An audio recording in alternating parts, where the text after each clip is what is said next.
much. Your Excellency, my brother, Daniel Francisco Chapo, the President of Mozambique, let me, on behalf of the people and government of Kenya, welcome you to Kenya, and in a very special way, thank you for honoring my invitation for you to participate in this very important investment forum. Distinguished investors, ladies and gentlemen, I welcome you all to the home of human origins and, and the origin of wonder. Wherever you come from anywhere in the world, you do not visit Kenya. You simply come home. So welcome home, karibuni nyumbani. We have gathered here this morning for the 4th edition of the Kenya International Investment Conference 2026, a platform designed not only to unlock and drive Kenya's transformation, but also to advance the progress of our region and the broader African continent. We meet at a moment of great consequence, defined by profound disruptions and growing uncertainty, from shifting geopolitical alignments to economic volatility and latest developments in the Middle East. The global landscape is becoming ever more complex and unpredictable. As we navigate these evolving contexts, our collective responsibility is to ensure that our economies remain resilient, adaptable, and capable of withstanding global shocks. That is precisely what we have worked to achieve in Kenya over the past 3 years. At a time of global uncertainty, Kenya offers something increasingly rare: stability, predictability, openness, and world-class opportunities underpinned by both macro and micro economic fundamentals. Despite global headwinds, foreign direct investment inflows in 2025 grew by over 15%, exceeding for the first time the US dollars $2 billion mark. Kenya was also recently upgraded by the Standard & Poor's from B- to B, a clear signal of strengthening macroeconomic fundamentals and growing investor confidence. Inflation has averaged 4.4% over an extended period, having come down from 9.6% 3 years ago. Our exchange rate has remained stable at 129 shillings to a dollar over the past 2 years. Meanwhile, our foreign exchange reserves stand at a historic high of US dollars 14.6 billion, representing nearly 7 months of import cover. At the same time, our capital markets continue to exhibit strong performance, with Nairobi Securities Exchange ranking among the best performing stock markets in Africa. In 2025, for example, it emerged as the second best on the continent, delivering a remarkable 52% return in dollar terms. This performance is now driving an ambitious expansion agenda, with the NSE targeting 40 new listings by 2029. Earlier this month, the landmark Kenya Pipeline Company initial public offering raised US dollars 823 million. Our focus remains firmly on strengthening the domestic environment, and we are deepening reforms and executing policies that enhance competitiveness, streamline processes, and create a more enabling and investor-friendly environment. These reforms include zero rating VAT on exported services, tax reforms that allow corporates to offset verified tax claims against future liabilities, and the removal of the 30% domestic equity requirement for ICT companies, thereby unlocking significant new investments into Kenya's rapidly expanding digital economy. Through our one-stop investment center, investors now access seamless, world-class facilitation services. By the end of this year, 2026, this platform will be fully digitized, enabling permits and licenses to be secured entirely online, reducing costs and improving efficiency for our investors. Ladies and gentlemen, with a population of about 55 million, Kenya is far more than a domestic market. We are the natural gateway to Eastern Central Africa, and through the Africa Continental Free Trade Area, a springboard into a $3.7 trillion continental market of 1.4 billion people. Regionally, Kenya anchors the East African Community Common Market of more than 330 million consumers and the COMESA market of 680 million consumers. And that is why you have the Secretary General of COMESA in this meeting.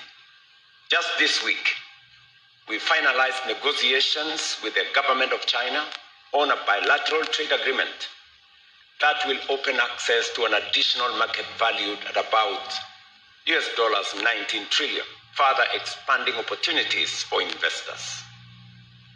Despite the clear and demonstrable progress registered, we remain committed to continuously improving, guided by the insights and concerns of investors, businesses, and all stakeholders, as was recorded by the CS for Trade. In direct response to investor feedback, Kenya is implementing a new package of cross-cutting policy actions designed to remove long-standing investment bottlenecks and significantly enhance the ease of doing business. We are strengthening tax administration by introducing VAT refund mechanisms for export-oriented firms and providing greater certainty in transfer pricing frameworks, thereby improving liquidity and predictability for our investors. I remember a very special case with my good sister who spoke from the flower industry here, when she did mention to me when we had an investment conference in London about the challenges they were facing, and that if we did realign with their request, they would enhance their investment in Kenya. And to their credit, when we did what they asked, when we did whatever they asked us to do, the CS Trade was in Naivasha to launch their expansion of almost 2 billion shillings. And so when my Minister for Trade says we are working with stakeholders, business, investors, as they make suggestions to us, we align with the requirements of the market. We're also improving energy competitiveness through ongoing tariff reforms and expanded power generation, ensuring more predictable and cost-effective electricity for energy-intensive industries. At the same time, we are streamlining industrial incentives by aligning our export processing zones and special economic zones into a more coherent, transparent, and investor-friendly framework. These reforms are being reinforced by broader regulatory improvements, including the fast-tracking of the Business Laws Amendment Bill 2026 and the introduction of the Invest Kenya Bill, which will reform our 2004 Investment Promotion and Facilitation Act to establish a unified, modern framework for investment facilitation, faster approvals, and enhanced aftercare services. We are also strengthening international investment frameworks by accelerating double taxation avoidance agreements, modernizing bilateral investment treaties, and providing greater tax certainty and cross-border investor confidence. Distinguished investors, I thank you for your continued and demonstrated confidence in our economy. That confidence is already delivering real outcomes. And listening to the panelists who are here this morning, I was almost tempted to say that I have nothing useful to add. I think they said more than I will ever make in my statement on the situation in our country. And for those of you who read social media, I would encourage you to listen to the panelists more.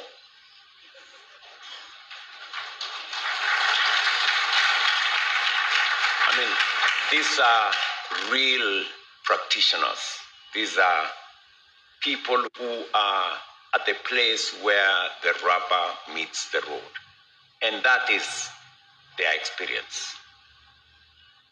That is not to say that we've arrived. It's not. And that's why we will continue improving. We will continue doing what we must do. Allow me to highlight just a few. Last year, during my visit to London, we secured a commitment with the Flamingo Group, as I said earlier. And just last month, we launched their US $14 million expansion project in Naivasha. From the same engagement in London, both Bupa Health and Lloyds of London have since established operations in Kenya. Early this year, Mars Wrigley expanded its sugar-free gum operation within Kenya with a US $33 million investment in Athi River, while Coca-Cola scaled up its bottling manufacturing facility in Kisumu with a US $45 million investment. At the same time, we have secured a US $150 million investment from UAE's Aquilasta in electric and hybrid vehicle manufacturing in Nakuru County. We have many more such examples, and it is for this reason that today we are unveiling more than US $2.5 billion in 20 investment deals across agriculture, manufacturing, ICT, business process outsourcing, healthcare, energy, and real estate.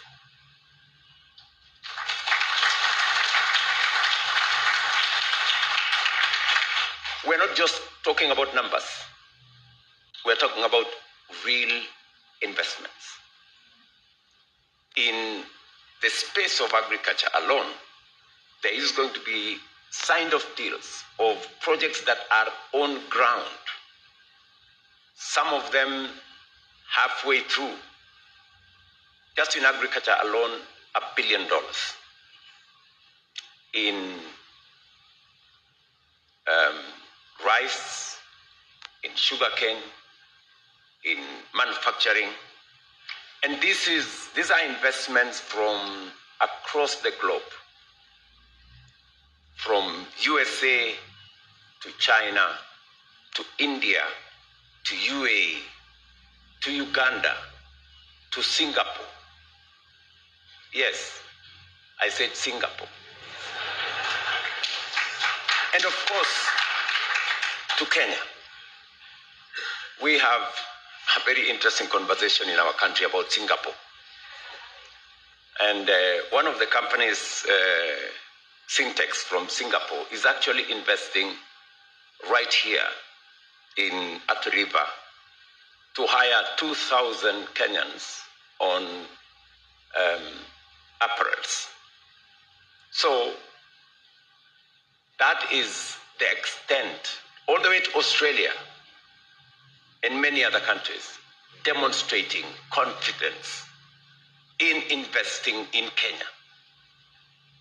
And that's why I tell the people of my great country, we need to believe in ourselves because others believe in us.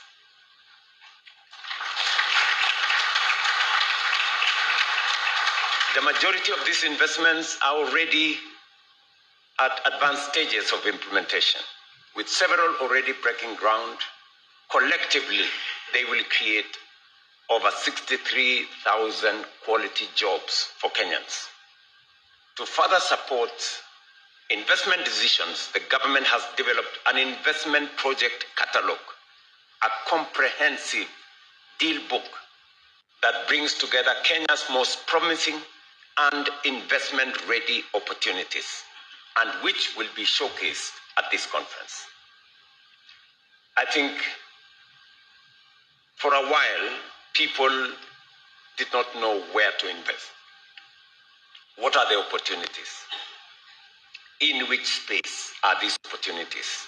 So we have decided to put together all the investment-ready opportunities available in Kenya, sector by sector, with a detailed analysis of what you need to do to unlock that investment. We will give you a whole book today on the investment-ready opportunities in Kenya. You do not have to go and look any further. There will be other opportunities that may not be in that book, but the ones in that book are the ones that have already been prepared. Some of them feasibility is done, some of them progress has been made, and we're not only thinking about those opportunities, we will also tell you in which places will you find the space to be able to undertake whatever investment you want to make. We have 9 special economic zones that have been constructed by the government of Kenya. We have 47 county aggregation and industrial parks, again as investment opportunities. As was said by my friend from Arise, we are developing the Rare Fipingo Special Economic Zone with their support. We are developing the Dongo Kundu Special Economic Zone, again, the partnership between Arise, Kenya Commercial Bank, and others, and Afri-Exim Bank.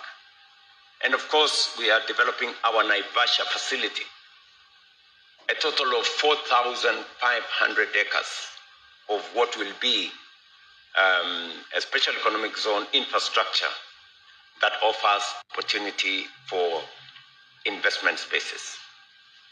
Yet, there remains significant opportunity that calls for your partnership.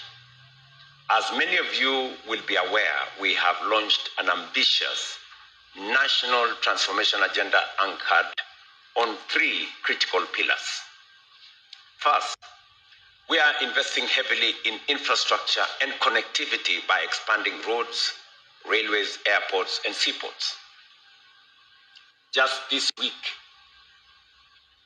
last week, we did launch the extension of the standard gauge railway that will now find its way to Uganda and to DRC to improve on our logistics. You heard from the panelists here that business is looking for how to move things in a much more cost-effective manner. We know very well that we have invested significantly in the roads infrastructure, but we believe that what we have done is not sufficient. So we are increasing our investment in the roads sector. In the next 7 years, we want to double our paved road infrastructure in Kenya, including highways. Because we want to unlock the market, as we have said, in the East African community of 330 million people.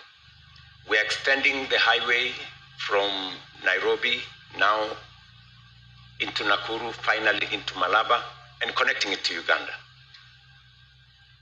We will shortly be advertising another highway from Mombasa to Nairobi, and another 2,800 kilometers of highway around Kenya.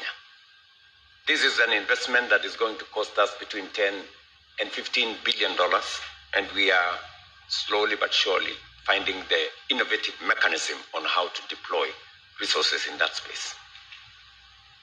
Secondly, over the next 5 years, between 5 and 10 years, we plan to build at least 50 mega dams to strengthen water security and significantly enhance agricultural productivity. If I mention to you the 4 investors that are investing in the agricultural sector, the $1 billion that we are going to sign up today, all those investors are going to invest in agriculture, but in irrigation. And so the construction of dams, storage of water, harvesting of water is going to play a significant part of our way forward. Luckily for the investors that will be signing off today, we already have developed the infrastructure for them to use the water that we already have in the irrigation space that is there. But that will significantly increase our agricultural output, especially for export. And third, we are scaling up our energy capacity, tripling generation to at least 10,000 megawatts to power industrial growth and future demand. As was said here again by the panelists, the cost of energy is significant to making investment decisions and enhancing competitiveness. Just yesterday, I was in Siaya, where we want to generate at least 3,000 megawatts of energy using nuclear.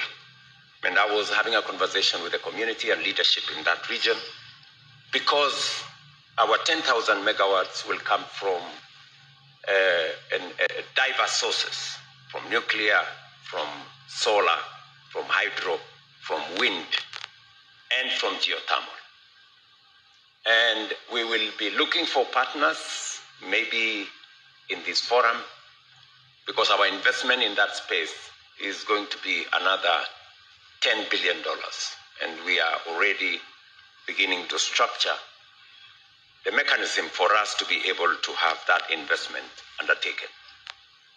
We estimate that delivering this transformation will require an investment of about Kenya shillings 5 trillion or $40 billion. Through the National Infrastructure Fund, we are mobilizing long-term capital and creating structured, bankable opportunities for private sector participants. And this is where you come in. We invite you to partner with us, to invest, to build, and to be part of Kenya's transformation in a truly win-win partnership. Finally, to all investors present here today, I want to say thank you. Thank you for your confidence. Thank you for your partnership. And thank you for choosing Kenya.